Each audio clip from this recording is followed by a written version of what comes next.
Welcome back, folks. And going into this weekend, that it was a huge weekend as far as Notre Dame football recruiting is concerned.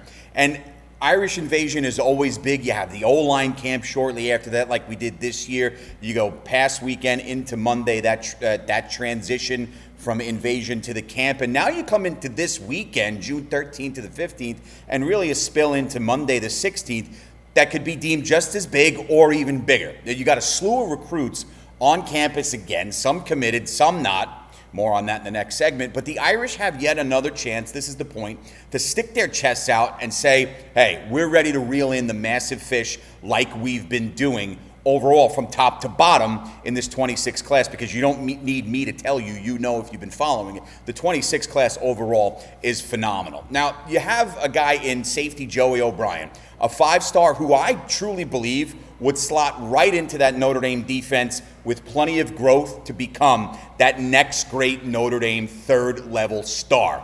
He's the headliner of this group that's going to be out there this weekend. You've got Corey Adams, a lockdown corner, five-star from Loyola Blakefield in Maryland.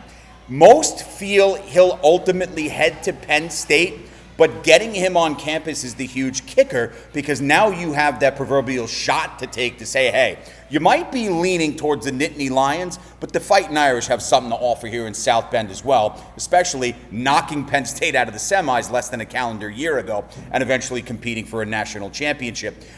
Offensive line commit Greg Patrick, Jonas Walton, the star running back, linebacker Thomas Davis Jr., who we know, I've said it time and time again, Georgia is really working hard to flip him to his dad's alma mater.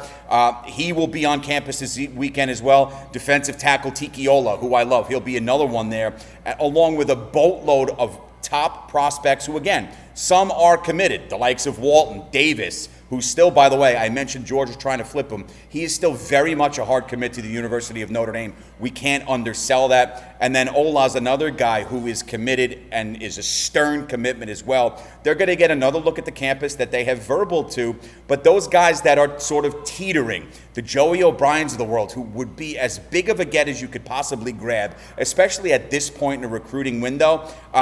This is one of those weekends where you could say, well, this is what it's all about. The Irish are going to be able to make the final pitches to sell themselves, the program, and the university, which is a big deal. Notre Dame has its academic standards, and it always should. So that trio of selling your coaching staff, selling your program, and then just showcasing your university from top to bottom is huge. To me, the eventual commitments of O'Brien and Caden Finley feel beyond realistic. All right, and Finley has been in the talks on this program and in the recruiting world the last couple of days and weeks of what Notre Dame is doing on that aspect of the wide receiver position and where he might go. I'm pretty confident that O'Brien and Finley will be in blue and gold. Landing one of them, or even more so both, marks yet another notch on the belt for this 26 class. And quite honestly, it might also help the pain that some are feeling after Notre Dame lost a couple of defensive players to the University of Michigan earlier this week, as we've talked about on the program. So it's a big weekend, and I do like the idea of O'Brien and Finley. And you're going to get a bunch of announcements coming up as well. Commitment dates set. The recruiting visits are top of mind. But now when you look at a guy like Joey O'Brien, the five-star who takes his OV this weekend, June 20th. So next weekend, 7 days or thereabout after he visits South Bend, he'll announce where he's going to go to college. Caden Finley, you have heard me wax poetically about this young man. July 4th, his commitment date set. I was talking about that earlier in the week. Fellow wideout Devin Fitzgerald, and this is a young man who's got all the talent in the world. Yes, he's the son of NFL and Arizona Cardinals star Larry Fitzgerald, but now the recruitment is starting to grow. Set to announce his commitment date on July 5th, this kid's base has really grown from an offer perspective. The Irish are in. Clemson, USC, UNC, UCLA, a handful of others will know where Fitzgerald is going to go July 5th. So between O'Brien, a five-star, Finley, a high-ranking four-star who to me should be a five-star if you're into that sort of thing, and Fitzgerald, another four-star, Notre Dame is going to be actively engaged to see where these guys are going to go, and they've got many of them on campus, even including guys I haven't mentioned. To me, as I said it in the last segment, O'Brien and Finley feel like a yes. That's just from what I've heard, talking to people, reading up on some of the news that's out there and staying involved in it. O'Brien, Finley, to Pete Mulroy, for what that's worth, feels like a yes. The addition of Fitzgerald would greatly impact the roster while also giving Notre Dame another father-son ND to NFL connection. They've got a lot of that now, so that's just another cool layer to all of this. But if you haven't seen the film on Fitzgerald, good hands just like his dad, strong route runner just like his dad, so that lineage is there, academically sound as well. And that's what you want for these kids. You don't ever want to forget that they're students first, hence the moniker student-athlete. So it's a big deal with this weekend unfolding as I am on the air with you right now. And you talk about outside of some of the guys coming to campus, again, many have verbaled, others have not. We'll probably get a handful of additional offers coming out of this weekend.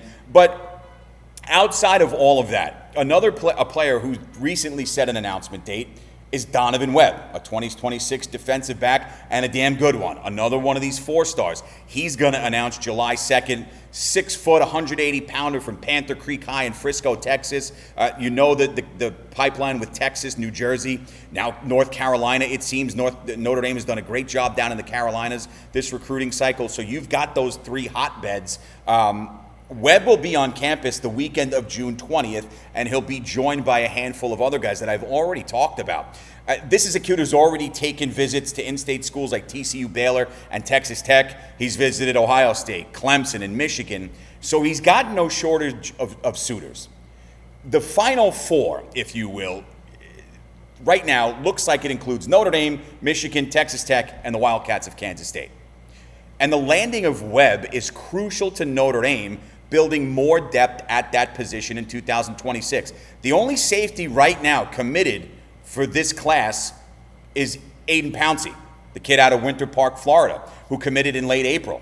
So if you're able to sandwich landing Webb with, let's say, a Joey O'Brien, already having Pouncey there, that's something Irish fans, including yours truly, across the country, are salivating over. And it's an idea, by the way, that is not far-fetched. Because you have Pouncey already committed, you are very much in the running for the 5-star O'Brien. And Donovan Webb looks like he is Notre Dame top of mind, which is great. There's always competition for these kids, which makes them more appetizing as athletes and as students. And if you're able to piggyback what you've done in that cornerback spot, in that safety spot in the defensive backfield, going to get O'Brien and following it up with Webb, getting both of these guys is beyond realistic. But if you get one, you've done a great job. If you get both, you have done a hell of a job. Other safeties, contingency plans that Notre Dame has offers out there. Nick Reddish out of North Carolina. There's another Carolina guy. And Jordan Deck, also from Frisco, Texas. So those traveling pipelines from state to state, North Carolina, South Carolina, Texas, different parts of New Jersey, continues to lead the charge here for Notre Dame recruiting. And it's absolutely been fun to watch. And this is where it gets exciting, folks. We know that. The whole window is exciting if you are really passionate about high school football recruiting. But that window right now is starting to close. We're getting ready for the start of the regular season. We're getting in there. We're going to see what happens as we move beyond 25 into 26, and that window starts to close, and we see where a lot of these guys want to go. It's been fun, and it's really starting to kick up a notch with a lot of big names still out there, still undecided. I'm going to wrap today's show, and it's not football related, but it is university athletics related. Notre Dame golf was having a changing of the guard last month. Powers Ellis resigned after 3 years at the helm of the women's golf program, wanted to spend more time with her family. Completely understandable. So the Irish need a head coach. They go out this week and they find its next head coach, 6-time Big East Coach of the Year, Brianna Jenko, who joins the Irish after that incredible run at Xavier. From a player development standpoint, this is huge for Notre Dame. Jenko was known for that during her time at the Ohio school with the Musketeers. And perhaps even more importantly, and I say this a lot about the football recruits, Jenko's golfers excelled in the classroom. More than a dozen of her former players achieving All-American scholar nods, especially 5 players on what was a very good 2024 Xavier squad. So we end a little differently today, some non-football news, but congratulations to Coach Jenko and the Irish women's golf program. This is big news as the Irish are now locked moving forward, they know who will be heading the program. I will see all of you same time, same place tomorrow. Have a great rest of your day, and as always, go Irish.